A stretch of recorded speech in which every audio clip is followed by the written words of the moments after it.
And so the challenge really gets to be managing ourselves.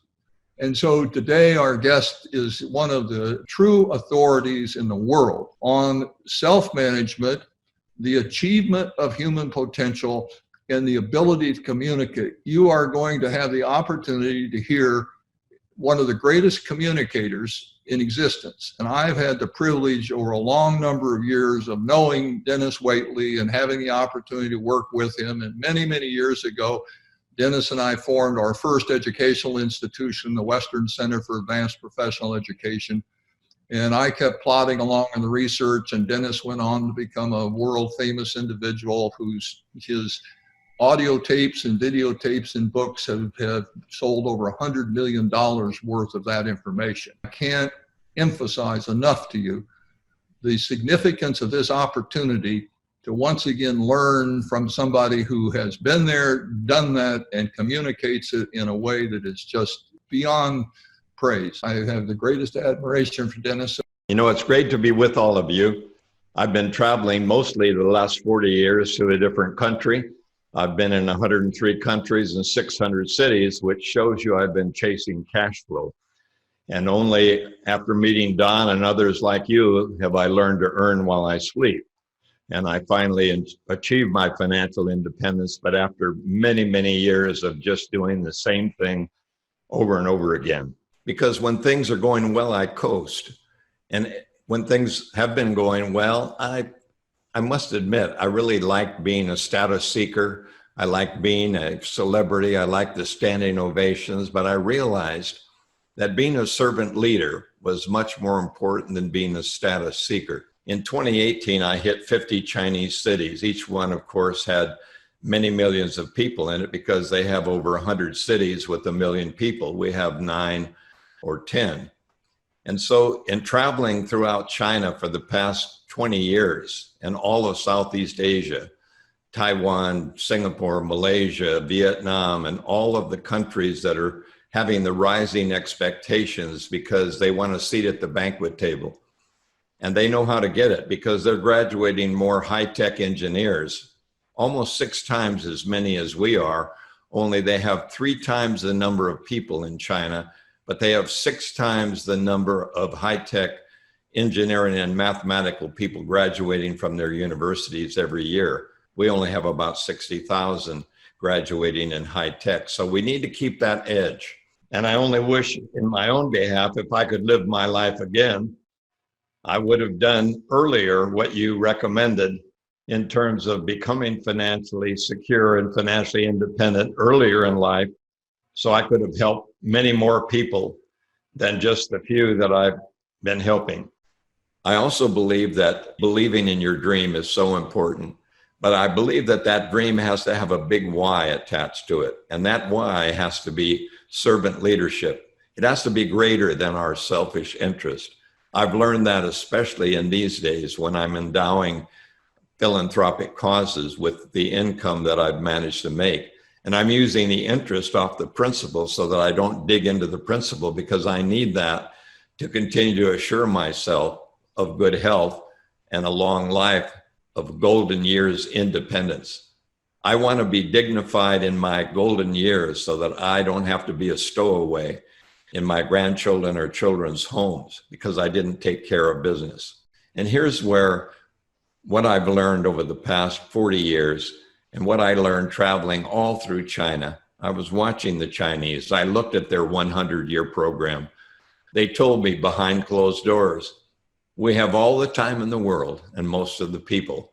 We're playing a chess game with you, and it's a waiting game, but in the end, we think that you're soft, that you'll sell out, and that you won't be able to change history. We think you'll repeat it. And what they told me is they thought that since no society has ever survived its own success, since we go from desire and hard work ethic and teaching our children to work hard to a way of, shall we say, a little bit of apathy, a little bit of privilege. I'm not talking about the kind of privilege that's being fashioned around today, but we become apathetic when we get on top. So when I formed the Psychology of Winning many, many years ago, I fashioned it after the words POW, which meant prisoner of war.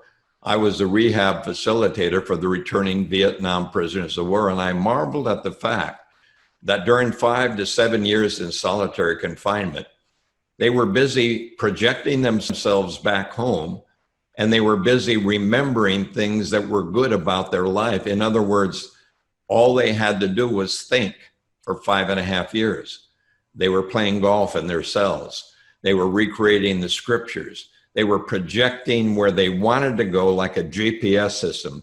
They were cranking in the fact where they were, which is someplace they could not get out of. And they were cranking in their destination, and they were using their brain to recall the best games they had ever played.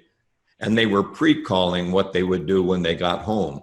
And that's what got them through. So I turned POW instead of prisoner of war, instead of Prince of Wales, instead of Power of Women, instead of putting on weight or prisoner of world or prisoner of wishes. I turned it into an acronym of psychology of winning. Winning is never whining. Winning is coming in fourth, exhausted, excited. You came in fifth last time. Winning is treating animals like people and people like brothers and sisters. Winning is the feeling you have no ceiling, and winning is beginning.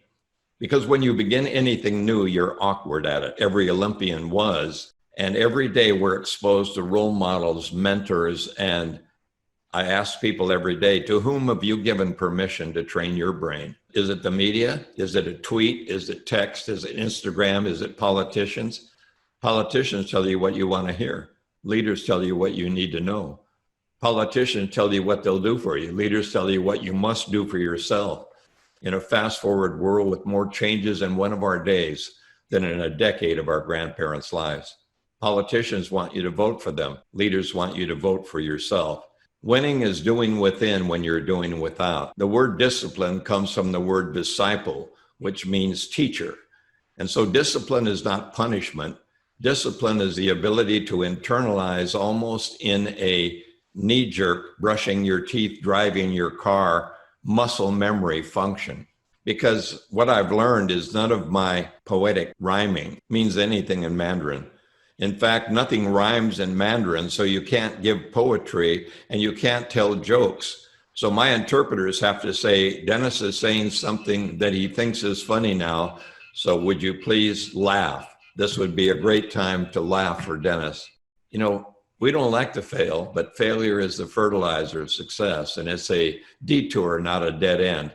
It's not your undertaker, it's a way to get target correction. And people ask me, are you afraid? And I said, well, fear always enters into the picture. But instead of fear being your stunner, stunning you in your tracks, making you stew instead of do, you keep stewing instead of doing in fear. Fear becomes my sentry. Fear puts me on alert. Fear creates all my senses at their sharpest point. So when there's emotion involved and repetition, emotion plus repetition plus visualization and repetition equals internalization. I think we've eroded it to the point where we're looking more for entitlement instead of empowerment. We're looking for somebody to take care of us because we're incapable of taking care of ourselves. I used to think that self-confidence was the number one thing you needed. In other words, believing in your dream when that's all you had to hang on to. That's very important for an Olympian. Olympian has to believe that he or she has the potential to put in the effort for 1,200 days for 3 years before so that they can have that one moment. So you have to believe in your potential. And one of the problems with getting on top is you coast and you forget what it took to get to the top, and you forget to teach your kids what you did because we want to make it easier for the next generation. And making it easier for them has clipped their wings and robbed them from the ability to use failure as the fertilizer of success. So I'm so excited to be tuning in and learning more about what you're all doing. And I still believe that we have a chance in this tipping point, instead of becoming slaves of somebody else, to become self-determined once again. But we're at a point in life where more people are depending on the government and on somebody else than they are on themselves. So I use failure as fertilizer in my life, and I use the idea that The most important thing, I think, today is personal responsibility. So you have to believe in your potential to be able to put in the work that it takes. And if you don't believe in your potential, you won't put in the effort and you won't keep going. I used to think that was the single most important thing, but now I've switched and I believe that responsibility for the outcome of my life rests with the man in the mirror. I'm tired of taking selfies and putting myself in the picture. I'm turning my camera out to see what I must do using the environment that I'm in to be part of the solution instead of part of the problem. So I think personal responsibility, rather than being dependent on an organization for your outcome, is the single most lacking point that is putting us to the tipping point of being someone who may be incarcerated again by a big organization or a big government or a big movement, because we may have subordinated our individual responsibility for a groupthink type of mentality. And we may be knee-jerking ourselves right in to captivity once again when we all believe in freedom. Personal responsibility is number one for me, looking in the mirror and saying, it is you, Dennis. If it is to be, it is up to you and me. Life is to do it with God, for others, to myself project, and I can take the credit or the blame for my outcome. And I also realize that my significance is only significant if I'm able to be free enough to help those I care for, my children, my grandchildren, and my great-grandchildren. Personal responsibility, number one. I take the credit of the blame, and I'm in charge of my outcomes in my life. That's number one. Number two is believing I have the potential left. I can still do this if I believe enough and have the confidence enough to stay there. And the third point before we finish is resiliency. I think resiliency, discipline, and being able to hang in there when the going is tough is the secret of every Olympian. When we did our psychological testing of the, shall we say, the Miracle on Ice team in Lake Placid in 1980, when we did the 1984 test of the Olympic Games in Los Angeles, and then again in Atlanta, and then every year thereafter, what we've been looking for is individuals who are team players, who are coachable, and who are able to have the mental toughness to rise up after any fall, any failure, any injury, or any mistake that they make. Resiliency or mental toughness is the key. You know the bird is on the wing when you have a teenage great-granddaughter. And I have a teenage great-granddaughter who's trying to help me navigate through Zoom and through some of the other technological situations we have. What's so exciting for me is that during turbulent times, you have to bring your A game. In other words, when things are at their worst, you have to be at your best. So right at this point in time, in using Zoom, I'm using Zoom and bringing interpreters in to my Zoom meeting room so that I can give a Zoom meeting in Mandarin, in Korean, in Spanish, and in French, and in German, all during the same meeting by having an interpreter come into my Zoom room and is able to, shall we say, almost simultaneously project what I'm saying as I'm saying it. And they can do it along with me. They can do it in a louder voice. I'm in a softer voice. They can tune me off completely. And incidentally, just a word about Zoom. I've been using Zoom now since I'm not traveling like I was during 2018 and early 2019. So that's why we become what we're most exposed to. We become what we watch, read, hear. The five senses are at work until they got a coach, mentor, role model, and began to learn the right strokes, the right stuff. So life is a perception through the eye of the beholder. And it's not what happens to you that counts, it's how you take it and what you make of it.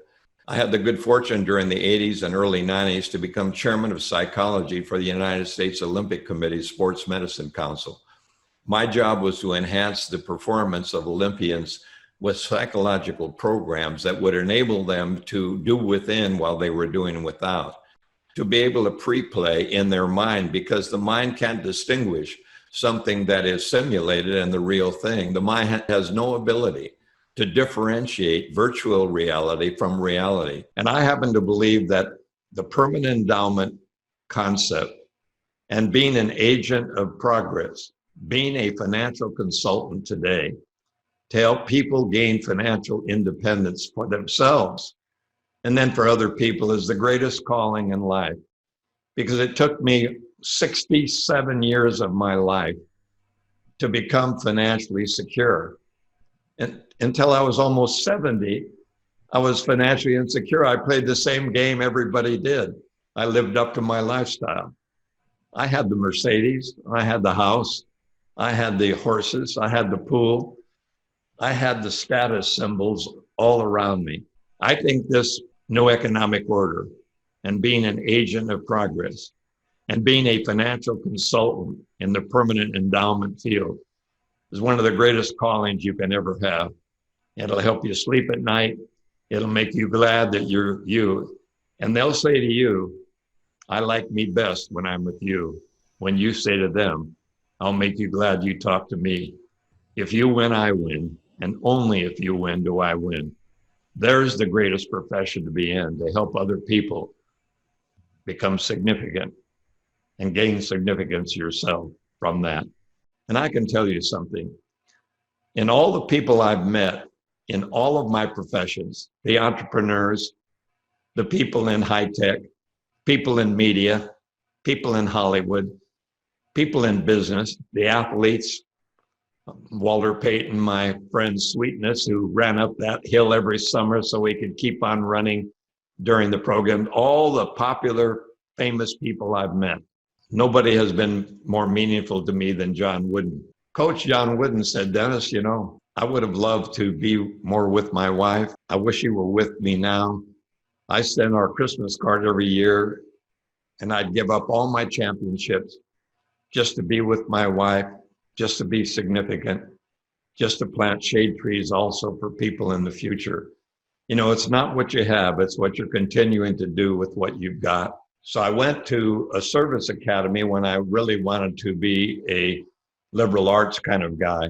Became a carrier-based attack pilot, being catapulted off a carrier. How would you like to be a poet and a pilot, but more of a poet than a pilot? In other words, when they catapulted me off, never did I know what would happen. And every landing on the carrier was a controlled crash. It was like a postage stamp bobbing in the ocean at 30 knots going in one direction, and I was trying to land on it. So I was not, shall we say, mentally equipped to be a Top Gun pilot, but I managed to survive, and I defended my country when I really wanted to develop people instead of kill them. I wanted to develop them. So I finally got out and devoted my life to helping other people develop a feeling of self-worth, a deep down inside the soul feeling of their own worth. Then he suggested that I get a disability income, and I said, what for? I got life insurance. He said, you're much more likely to be sick or injured than you are to die. And then you're going to have to not only pay your bills, but you're also going to have to pay for hospital bills on top. So you're going to get a double whammy. So I got permanent disability income. The most important thing of all for me was what I left in my children and grandchildren as values instead of valuables in my estate. I gave them roots and wings instead of loot and things. By giving them roots of independence and wings of self-determination, I've been able to help my kids understand that the real life is a servant leader. And that's where I think that having a, shall we say, a 6 months income saved, which Don Guest taught me many years ago. I saved 6 months, so in case I got sick or something happened, I lost my job, at least I could go for 6 months without being dependent on something else. For each of you, I'm doing a passion project. And here's something really exciting. For all of my grandchildren and great-grandchildren, I'm doing a passion project while I'm alive. The thing to do is be significant while you're alive so you can feel your life is worthwhile while you're living it. Because the greatest feeling in the world is to be of value, to be needed and respected by other people. That makes life worth living. So I take each of my children, grandchildren, and great-grandchildren and have them come to me with a business plan outlining their passion project for life. Now, it's not a car, it's not a vacation, it's not a house. It's something that they absolutely must do. They're motivated intrinsically deep down in their soul to accomplish if they could. If it weren't for time, money, or circumstance, what would you do? And to each of them, I've given this passion project where we're working together so that I can be not in charge of, not responsible for, not have a plaque, not have an edifice complex, not have a building named after me, a street, none of that. So I can be involved while I'm alive in a passion project with my own offspring, my own relatives. Discipline is doing within while you're doing without. And since we learn by observation, imitation, and repetition, be the kind of role model who sets an example in your own life, is part of the solution instead of the problem. And tell everyone you meet, I'll make you glad you talked to me today. In other words, give more in value than you expect to receive in payment. And if you give more in service than you expect to receive in payment, you'll be sought after. They'll call you. You won't have to call them because they know you have their interest in mind, not your own selfish interest in getting something from them. And that's one of the keys I've learned from the Olympians. The Olympians got the olive wreath around to wear around their head, but they were in there to see how good they were, what they could give. It used to be everything, including mathematics and poetry. It wasn't just beating other people. The original Olympic idea is there's a time and place where you come and see how good you are in concert with synergy with everyone else.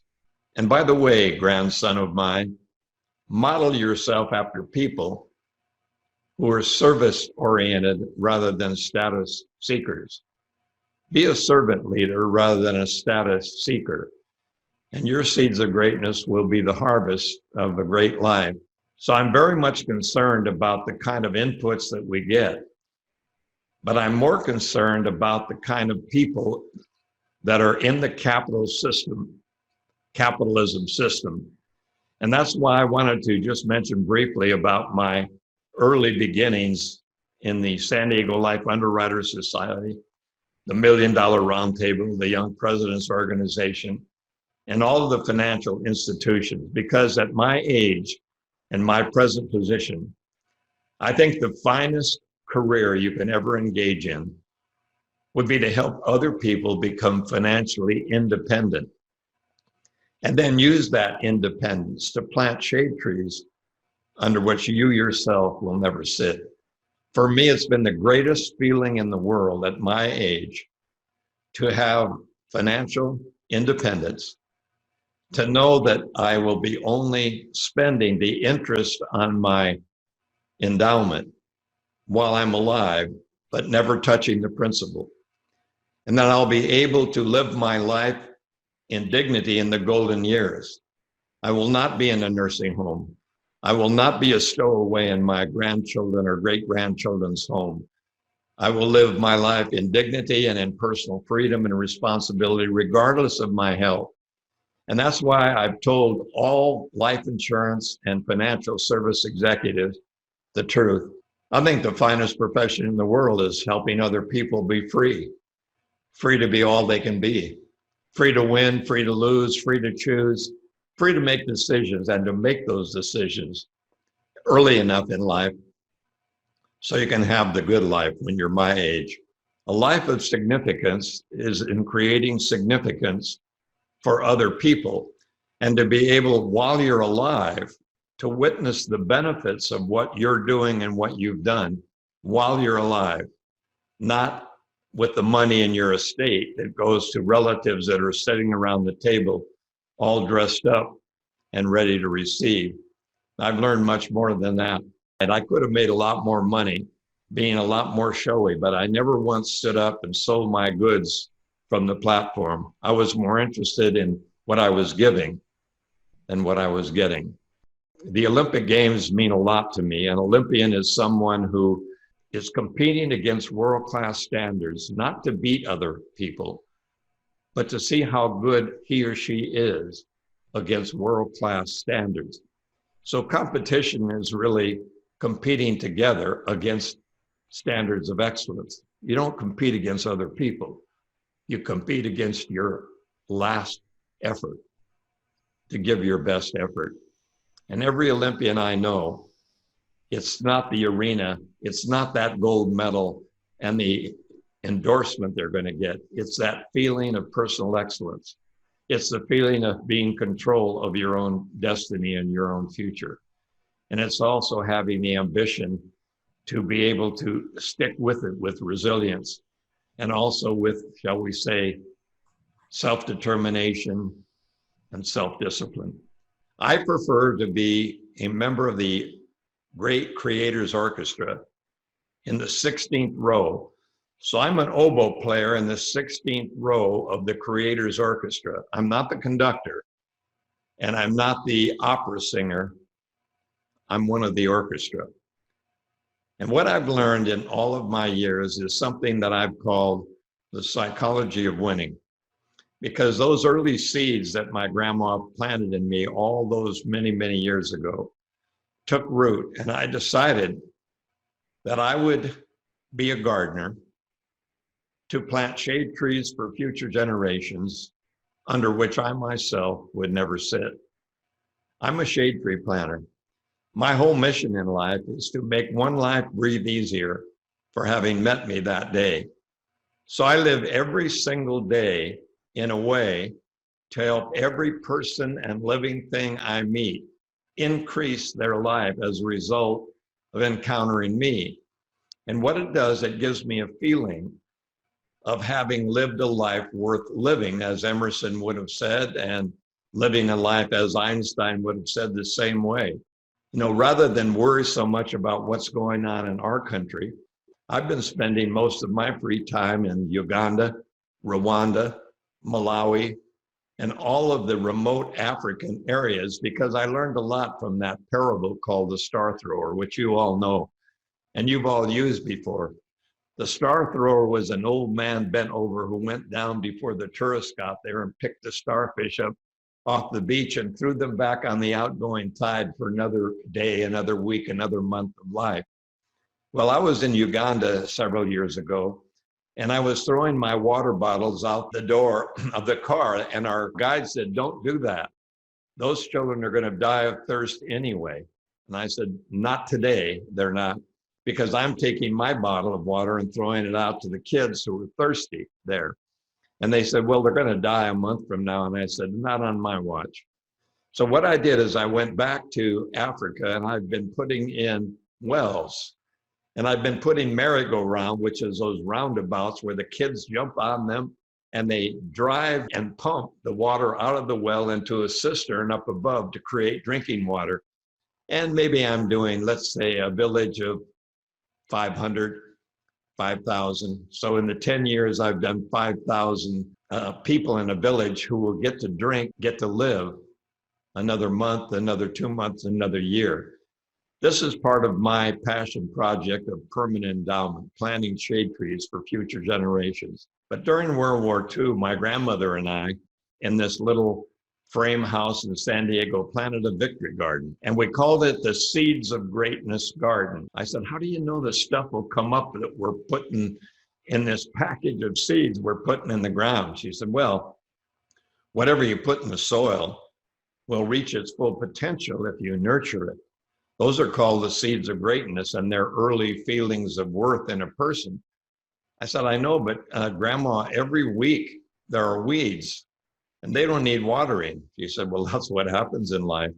The weeds of doubt and the weeds of dissent don't need any nurturing. They blow in every day, and you're going to face those the rest of your life. But don't focus on the weeds. Focus on the vegetables, the fruit, and the flowers that we're growing." And after I, shall we say, got rid of my career as a Navy pilot, I investigated all of my research in getting a doctoral in human behavior, studying Viktor Frankl, Abraham Maslow. My boss, Dr. Jonas Salk, the developer of the first effective polio vaccine in the 50s, introduced me to Maslow, to Carl Rogers to Viktor Frankl and to all the great thought leaders in the personal development movement in those early years. And I began to understand what I needed to do little by little over time to use compound interest to be able to create an asset, an earning asset to enable me to earn while I sleep. I didn't do that for 90% of my life. Well, not 90, but 75% of my life. And now I'm able to live the life that I want to live by planting shade trees for future generations. So I have to tell you something. Being able to compound your own financial independence to help other people reach financial independence and at the same time plant shade trees in the form of 501c3 endowments is one of the greatest things you could do with your life. Why would you work all of your life to create financial independence only to discover that you were too old or too incapacitated to enjoy the benefits of all the money that you'd earned? First of all, you want to be able to enjoy these golden years in good health. The second thing for me, of course, is to have my children and grandchildren have values left in them rather than valuables from my estate. So one thing Don and this new economic order has helped me understand is I'm able to take all of my children and grandchildren all over the world. And I do this every year. I charter a yacht. Maybe it has a fishing boat behind it for me, but I charter a yacht. We go up to Alaska. We travel to Hong Kong. We go to China. We go to the Sea of Cortez, maybe a yacht in Alaska, a yacht in the Sea of Cortez. And my children and grandchildren and great-grandchildren all marvel. They say, "Oh, Papa, you are the most generous person in the world." I said, "On the contrary, I am the most selfish person that you'll ever meet." And they said, no, look at us. We're in the Sea of Cortez on a yacht, enjoying the whales and all the abundance that nature has to offer. And I said, yes. And there's no cell phone service. You can't text your friends. You have to be with your Papa and listen to my parables, listen to my stories, listen to me, share with me. I can watch you and enjoy you while I'm alive. I'm spending your inheritance on this yacht. And they look soberingly at me and say, "Are you spending all our inheritance?" I said, no. Talking about not only the seeds of greatness and harvesting those, but also how to live a life of significance, even though I've always felt I was insignificant. You store as reality everything you emotionally have repeated over and over again. We learn by observation, imitation, and repetition.